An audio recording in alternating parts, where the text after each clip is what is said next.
సడన్గా మా ఫ్యామిలీ అంతా అనంతపురంకి అయితే వెళ్తున్నాము. అక్కడ ఏమేమి చూసామో ఏమేమి తిన్నామో చూపిస్తాను. బస్సులో కొద్దిసేపు మా పిల్లలు బాగా ఆడుకొని పనుకొనిసినారు. అనంతపురంలో అయితే దిగాక అక్కడ ఆటో తీసుకున్నాము. ఆటో ఎక్కాము. మధ్యలో టవర్ క్లాక్ అయితే కనిపించింది. నాకు మా పిల్లలకైతే బాగా ఆకలేస్తుంటే మా ఆయన దోశలు ఇప్పించాడు. ఒకటి మసాలా దోశ, ఒకటి ప్లెయిన్ దోశ. ఇంకా దోశలు అయితే బాగున్నాయి. అందరూ కలిసి పిల్లలు మేము అందరూ కలిసి కట్టు నిండా తిన్నాము. ఇంకా వచ్చిన పని అయితే అయిపోయిందండి. అక్కడ దారి మధ్యలో మాకు ఒక చర్చ్ కనిపించింది. చాలా బాగుంది. అక్కడ నేరేడు పళ్ళు ఉన్నాయి. ఒక 1/2 kg తీసుకున్నాము. అలాగే దారిలో నడుచుకుంటూ వెళ్తున్నాము. పిల్లలంతా ఆ లొకేషన్ చూసి ఎంజాయ్ చేస్తున్నారు. అక్కడ దారి మధ్యలో కొన్ని ఫ్రూట్స్ అయితే కనిపించాయి. మేము కొద్దిగా ఫ్రూట్స్ అయితే తీసుకున్నాము.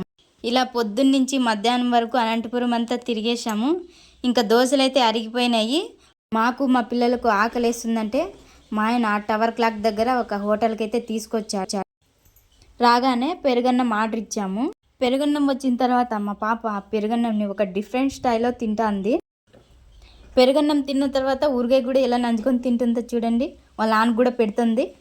కనుక మీకు నచ్చినట్లయితే లైక్ చేయండి, షేర్ చేయండి, సబ్స్క్రైబ్ చేయండి.